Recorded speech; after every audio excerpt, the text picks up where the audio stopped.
Hola gente. Bien, en el último tiempo estuve viendo algunos videos de divulgadores que, si bien simpatizan con la idea de que hace falta reforzar al nacionalismo argentino, terminan llegando a la conclusión y dando el mensaje de que es lo peor que hay, que es impresentable o que directamente no sirve. Para más o menos contrastar esta idea, hoy vamos a analizar la historia de esa corriente. Tengan en cuenta que este video va a ser una introducción, con varios nombres de autores y movimientos que uno se los puede anotar y después, seguro, encontrar mucha más información. Y además, después de hacer el repaso histórico, probablemente el mayor aporte va a estar en la última parte, cuando veamos cuáles son los típicos puntos que dividen a la corriente, otros puntos que la unen, y algunos temas por el estilo que pueden ser útiles. Bien, los principales exponentes que protagonizaron la Revolución de Mayo, en un principio, no tenían claro a qué tipo de organización territorial y política nos dirigíamos, pero algunos puntos que estaban claros giraban alrededor de buscar una industrialización firme para fortalecerse frente al mundo. Esto puede verse cuando San Martín confía en Fray Luis Beltrán para que sea jefe del parque de artillería del ejército de los Andes, lo cual implicó poner a funcionar a todo un sector metalúrgico clave.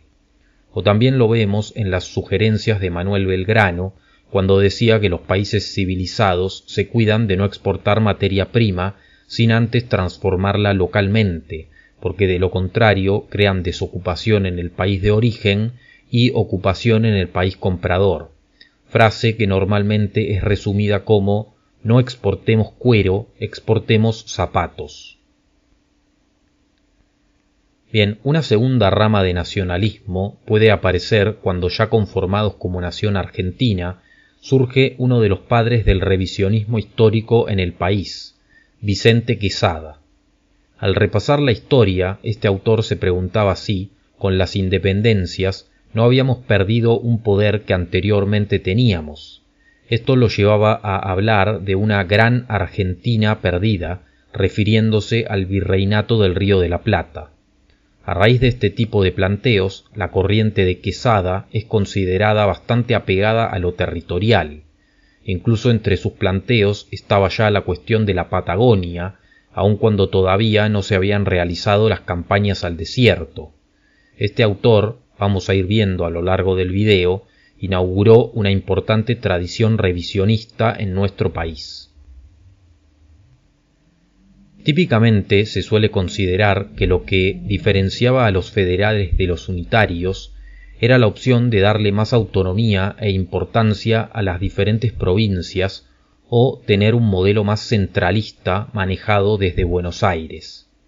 Pero otra diferencia que tenían era que los federales querían regirse tomando como sustancia a lo propio, mientras que entre los unitarios había muchos más dirigentes europeizados que tenían el ideal de imitar lo que veían en otros países.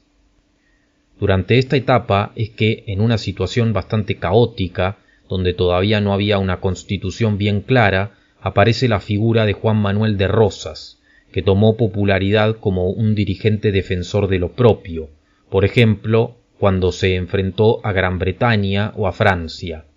Pero sabemos también que, en ese momento, los caudillos de las diferentes provincias también tuvieron roles destacados. Los unitarios, mientras tanto, por su interés en las corrientes de Europa, tuvieron ramas que intentaron crear corrientes literarias, artísticas o intelectuales, cosa que es muy importante dentro de un país. Así es como hubo una cierta influencia del pensamiento unitario en la llamada generación del 25 y también en la generación del 37. Un ejemplo de esto puede ser Esteban Echeverría, cuando escribe El Matadero. Estos escritores lo que buscaban era crear una forma de romanticismo argentino donde se representaran las características del propio lugar, aunque normalmente lo hacían con un cierto sesgo político ideológico, pero entre los diferentes autores surgió uno que no estaba en los planes. José Hernández puede ser considerado como uno de los primeros autores dentro de esta rama que se planteó el encontrar algo así como un ser nacional. Esto está plasmado, como sabemos, principalmente en las dos partes de El gaucho Martín Fierro, que escribió entre 1872 y 1879. Si bien hay que decir que en un principio no tuvo el reconocimiento que luego se le dio, además de que vivió una vida bastante dura en algunos momentos, por ejemplo, cuando fue proscripto. La valoración del gaucho, en un primer momento, a nivel país, no era lo que estaba en los planes, porque en esos sectores era donde el federalismo y Rosas había tenido más influencia, pero a lo largo del tiempo otro tipo de historia se había contado y había calado más profundo. Si bien Bartolomé Mitre suele ser un personaje bastante repudiado dentro del nacionalismo argentino, se puede encontrar una valoración cuando hizo biografías de algunos próceres, aunque sus propios escritos fueron constantemente cuestionados por la naciente corriente del revisionismo histórico. Por ejemplo, fue Mitre quien en sus escritos históricos generó una imagen negativa de Juan Manuel de Rosas, que sólo sería cambiada casi un siglo después. Bien, ya llegando a finales del siglo XIX y principios del siglo XX, aparecieron una serie de escritores influenciados por las ideas científicas y políticas de su tiempo, dentro de los cuales podemos mencionar a Joaquín B. González, José María Ramos Mejía o a José Ingenieros. Estos autores intentaron hacer sociología para entender a la sociedad argentina de una forma aparentemente científica, y los motivos principales para hacer eso fueron dos. En un principio, lo que se buscaba era encontrar un ser nacional revisando el pasado, como lo hacen todas las corrientes que, con realidades o exageraciones, siempre se pueden conectar con algún suceso o personaje del pasado para validarse. El segundo motivo tenía que ver con que los políticos de la llamada generación del 80 habían impulsado la inmigración creyendo que iban a venir personas solo desde ciertos lugares, pero mayormente lo que llegó fueron italianos y españoles que además en muchos casos traían ideologías socialistas o anarquistas, de manera que estos escritores, sociólogos positivistas que mencioné al principio, se preguntaban cuál era el ser nacional frente a los recién llegados, y en ese primer momento no sabían si los recién llegados se iban a integrar como argentinos o iban a querer mantener todas sus propias costumbres. En los libros de militantes de izquierda disfrazados de historiadores solo se menciona ese segundo factor, insinuando que los escritores que estoy mencionando harían discriminación o algo así por el estilo, y casi nunca el primer factor, que es lo más común dentro de los grupos humanos. Ramos Mejía es uno de los primeros en revisar el pasado en busca de un ser nacional, de ahí que empezara a reivindicar a Rosas, poniéndolo como un ejemplo de conductor que supo mantener unidos a los sectores de élite y a las llamadas masas, a las que se les daba ese nombre por la influencia del autor Gustav Le Bon. José Ingenieros, al mismo tiempo, se preguntaba directamente cómo argentinizar a los grupos recién llegados, y creía encontrar respuestas también en la propia tradición, especialmente reivindicando el factor hispano en nuestro recorrido. Para él, la principal manera de integrar a las masas era mediante la educación, de ahí que se valorara mucho a la educación pública. Joaquín B. González fue un escritor riojano que destacó en muchas áreas y escribió sobre muchísimos temas.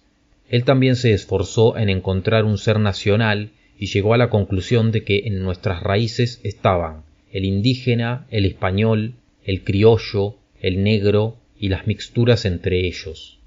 Además, creía que había que prestarle atención a la presencia de la religión católica dentro de la Constitución Nacional, ya que no pensaba que apareciera por un simple capricho de los constituyentes, sino porque eso se encontraba en la población argentina en el momento de redactar la ley. Además, también compartía con José Ingenieros la búsqueda de integrar mediante la educación pública. Joaquín B. González es otro de los autores que tuvo mucha influencia posteriormente en otros escritores, por ejemplo en Ricardo Rojas, que unos años más adelante también propondría integrar mediante la educación.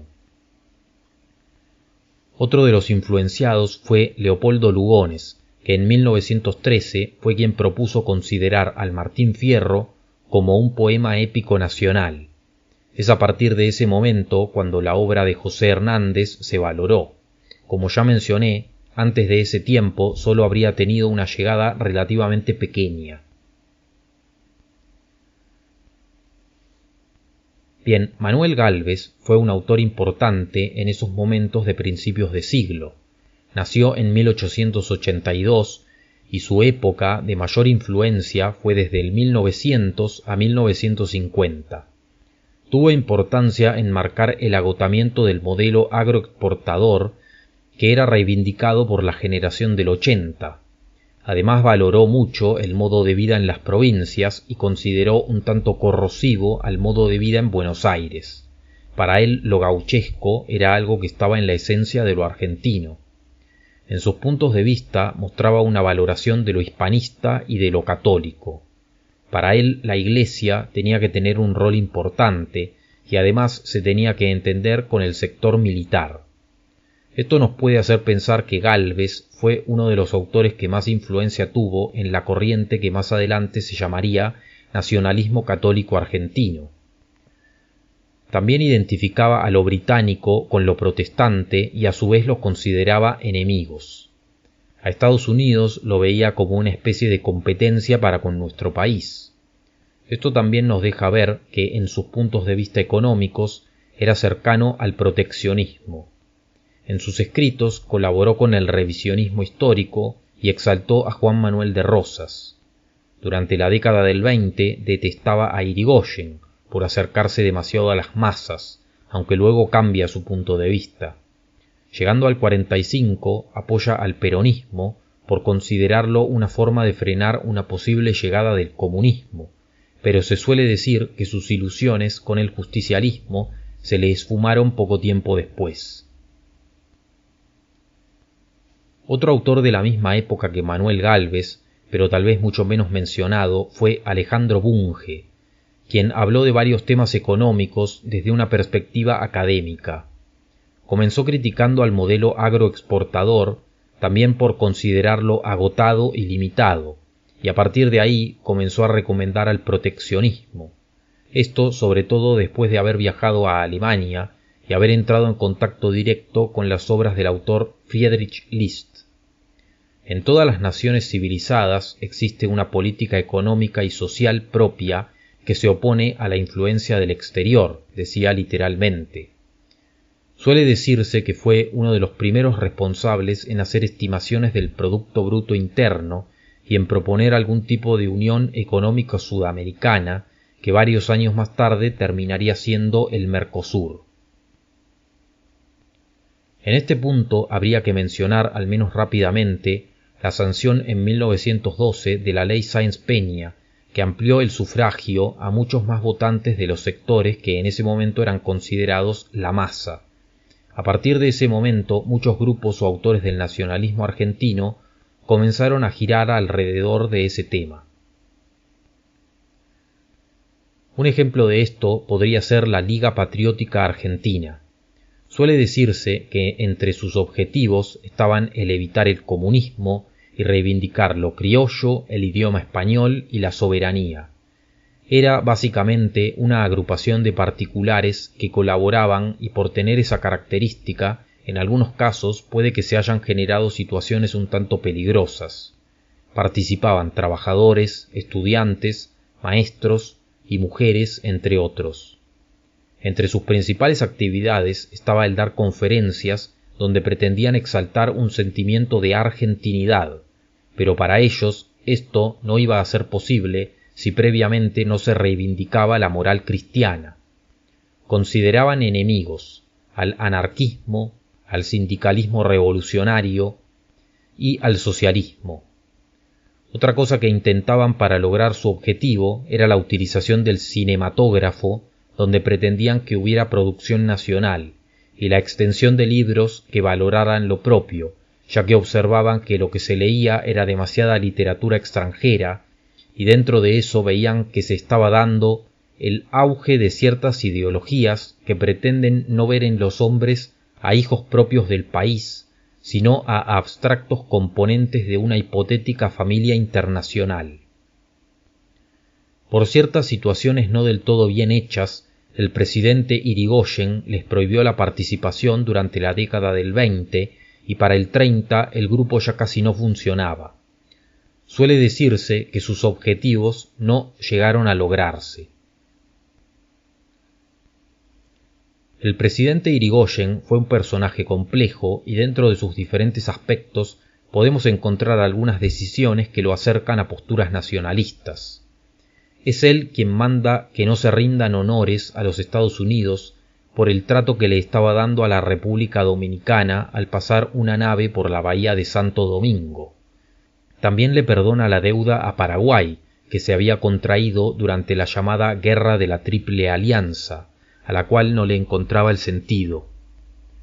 Bajo su gobierno se creó YPF, se vetó la ley del divorcio, se decretó al 12 de octubre feriado nacional en reconocimiento a un pasado hispano que él valoraba, y se mantuvo la neutralidad durante la primera fiesta mundial.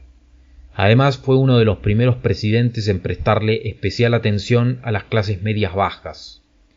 Aún así, esto generó opositores que también venían desde el nacionalismo, pero a través de otras ramas. Rodolfo y Julio Irazusta, típicamente conocidos como los hermanos Irazusta, fueron un ejemplo de los nacionalistas críticos hacia Irigoyen. Ellos también publicaban en revistas, realizaban revisionismo histórico y exaltaban a Rosas como una gran figura histórica. Como dije antes, la ley Sáenz-Peña había significado un problema en ese momento. Se criticaba a la democracia como un sistema en el que se realizaba el capricho de las masas y que por ese camino podía llevarnos al comunismo, pero a su vez al comunismo lo entendían como un resultado del propio liberalismo. Denunciaron en gran medida la influencia británica en nuestra economía y en nuestra política. Eran de la línea del nacionalismo católico y por lo tanto en su momento no simpatizaron con Perón, aunque sí pueden haber visto en un primer momento con buenos ojos al golpe del 30. A lo largo de esa década suele considerarse que se volvieron un tanto más democráticos y empezaron a recomendar participar en elecciones. Sus diferentes etapas suelen resumirse en el anti-irigoyenismo de los años 20, anti-imperialismo y revisionismo histórico de los años 30, neutralismo y antiperonismo de los años 40, y luego escribieron bastante sobre las diferentes ramas del nacionalismo argentino. Llegando a los años 30 se ve cómo el foco de los nacionalistas argentinos pasó a estar en otro tema, que fue el Tratado Roca-Runciman y las consecuencias que podría tener para nuestro país, consecuencias negativas. Una de las revistas donde más publicaron se llamaba Nueva República y era manejada por Ernesto Palacio, quien coincidía en muchas cosas con los hermanos Irazusta, pero una diferencia estuvo en el apoyo a Perón. Leopoldo Lugones es un escritor muy peculiar en toda esta historia. Además de tener un gran talento para distintos tipos de escritura, también se puede decir que empezó siendo anarquista, luego pasó al nacionalismo, por ejemplo cuando propuso al Martín Fierro como poema épico nacional, para luego ya pasar a algo todavía más firme que el nacionalismo.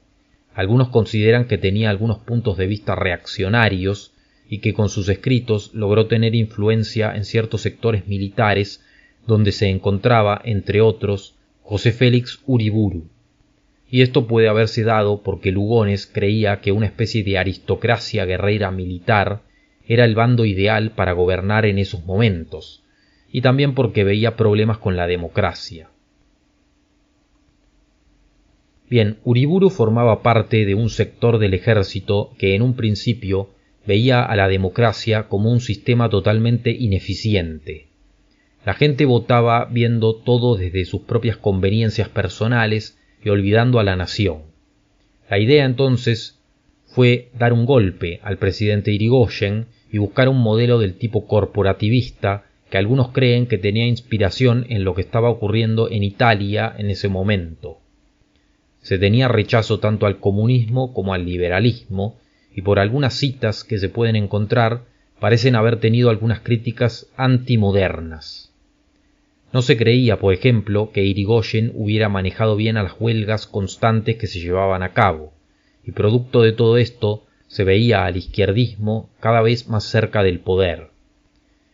Hay quienes dicen que entre las filas que participaron de ese golpe estuvo el propio Perón, que luego parece haber dicho que estaba equivocado sobre Irigoyen. Hay dos puntos que se pueden marcar sobre ese golpe. El primero es que no tuvo una continuidad política. Poco tiempo después, Uriburu tuvo que dejar el poder y lo sucedió una rama mucho más simpatizante con el liberalismo del ejército. El segundo punto es que ese choque de facciones distintas dentro de las Fuerzas Armadas argentinas también parece haber sido una constante que determinó la historia de Argentina desde ese momento en adelante. Dentro de quienes apoyaron a Uriburu estaba Carlos Ibarguren, un nacionalista que suele ser mencionado cuando se habla de este movimiento, que también escribió a favor de Rosas, fue cercano a Jordán Bruno Yenta y también vivió la secuencia de apoyar en un principio al peronismo y luego desilusionarse. Además fue uno de los autores que más fomentó el lema Dios, Patria y Familia o Dios, Patria y Hogar, que suele encontrarse entre las filas del nacionalismo católico. Hay que decir en este punto que la década del 30 es bastante clave para el nacionalismo argentino, porque todo estaba dado para que surgiera un gran desánimo, pero en lugar de eso muchos de los diferentes exponentes siguieron trabajando aunque no se viera en el horizonte ninguna oportunidad. Uno de los grupos característicos que tendría raíces en la Argentina irigoyenista de la década del 20 y se habría desarrollado durante la década del 30 sería Forja, la fuerza de orientación radical de la joven Argentina. Uno de sus principales exponentes fue, por ejemplo, Jauretche, pero también hubo otros referentes importantes que estuvieron asociados o al menos publicaron o compartieron ideas. Lo interesante de este grupo es que era un derivado de algo así como un nacionalismo irigoyenista y le pusieron bastante atención al concepto de colonización, ya sea económica pero también educativa y mental, cosa que antes de ellos no se había sugerido tanto. Algunos, al tratar de definir a Forja, los catalogan como una especie de nacionalismo progresista venido de un sector de izquierda del radicalismo que luego a lo largo del tiempo fue mutando hasta terminar muy cerca del peronismo.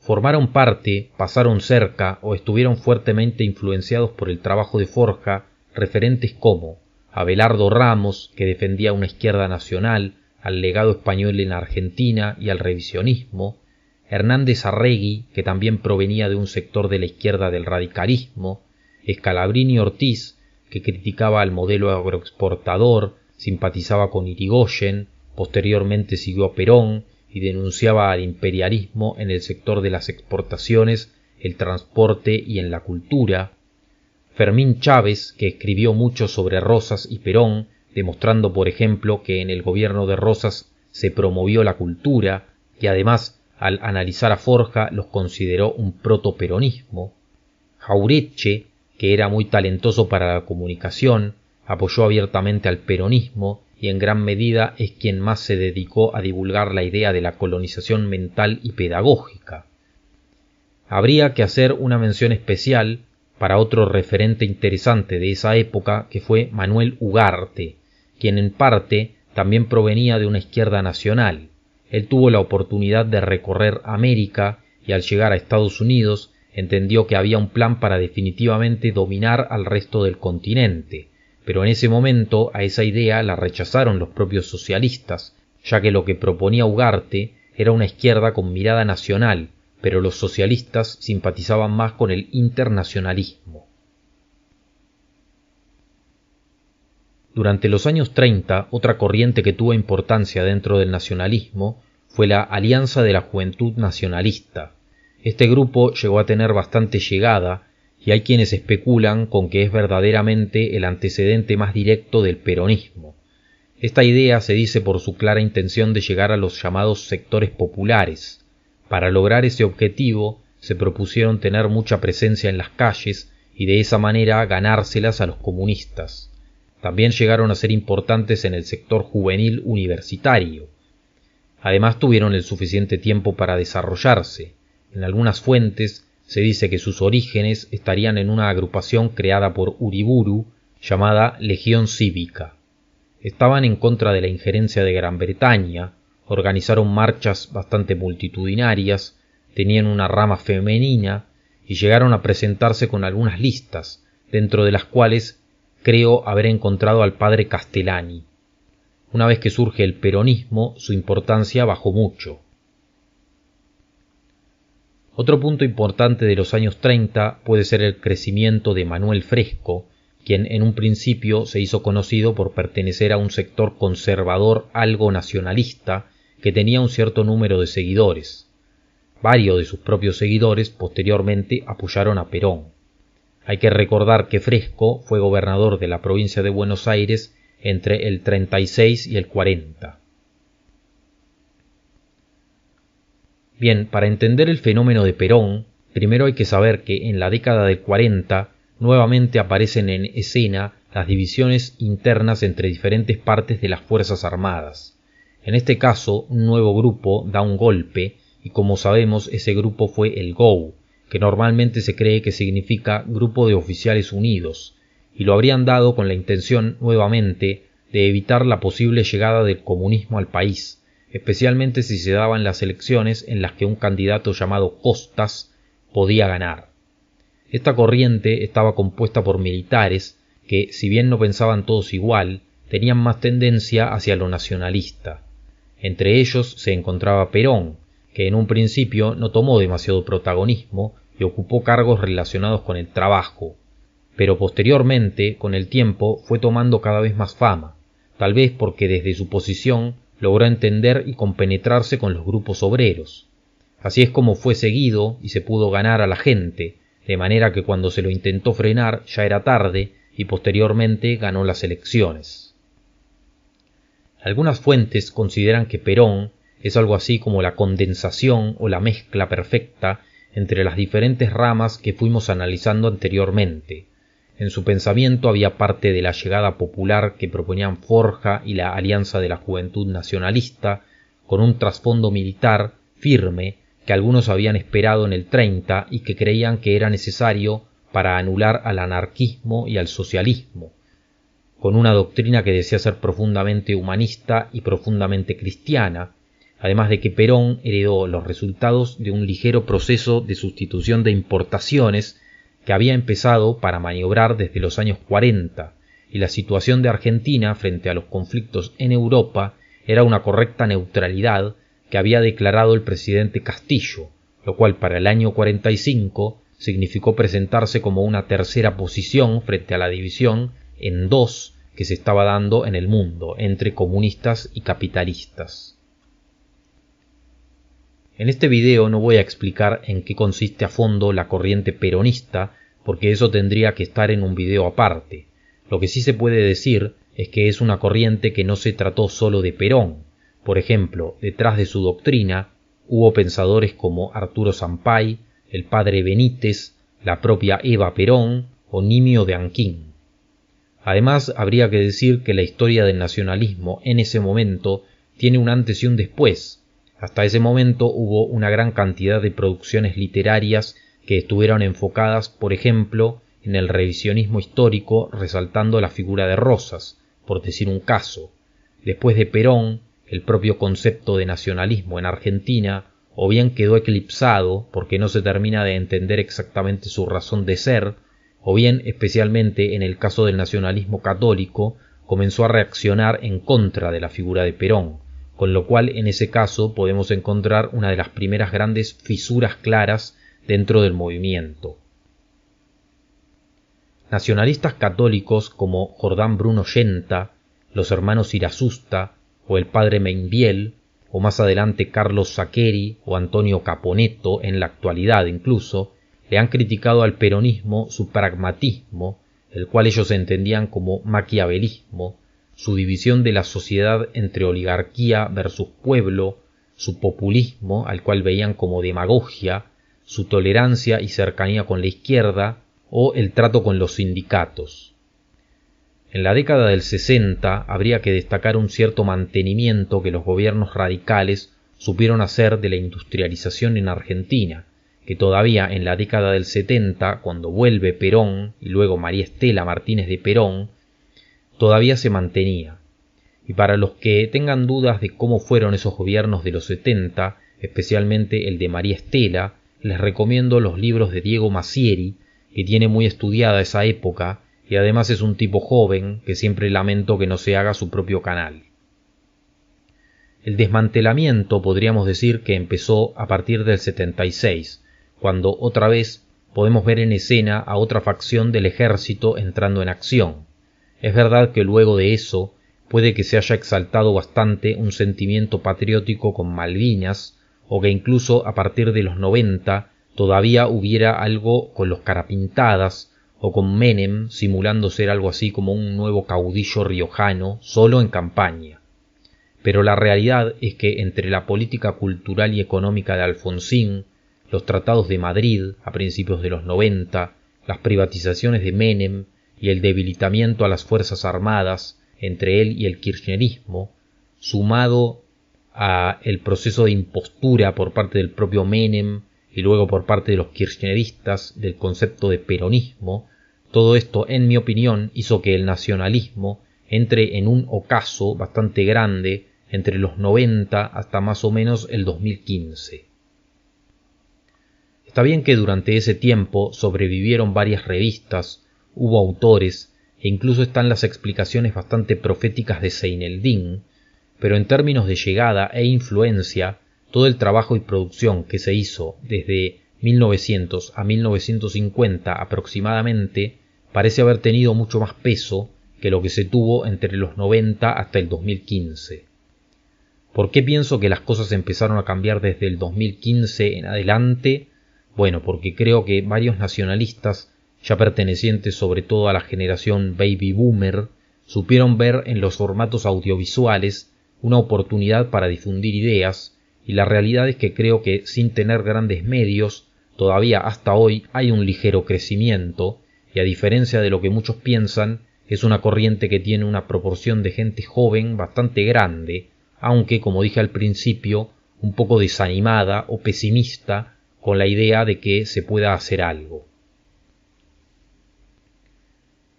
Bien, como dije al comienzo del video, los principales aportes iban a estar al final, junto con las conclusiones, y bueno, en este caso, el primer aporte es una lista que están viendo en pantalla con los típicos temas polémicos y divisivos que no es algo actual, sino que desde hace un montón de tiempo generan justamente divisiones. Varios de estos temas, si ustedes ven, se explican por sí mismos. Si ponen pausa van a ver que tampoco es tan complicado entenderlos, pero por ejemplo algunos los podemos comentar. Por ejemplo, ¿qué tanto centralismo en Buenos Aires o qué tanto federalismo? Hoy por hoy, alguno de los referentes, porque esto se ve en los 4 o 5 referentes que tienen intenciones políticas en la actualidad, está presente, ¿no? Y por ejemplo, uno de los referentes tiene un proyecto que es confederado, como se dice. También otro tema suele ser el de la hispanidad, qué tanta hispanidad se permite y qué tanto no. Hay nombres que suelen ser polémicos, como por ejemplo el propio San Martín, aunque parezca raro. ¿Qué tipo de economía? También es un tema polémico.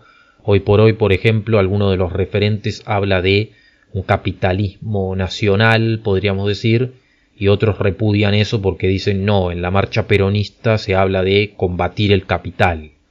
Otro tema típicamente polémico es todo lo del proceso de reorganización nacional en los 70, ciertas cifras que salieron de ahí, si se aceptan o no, y ese tipo de cosas.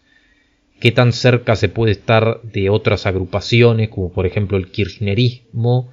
Es un tema que hoy por hoy genera polémica. También en otras épocas había otras facciones que también generaban divisiones.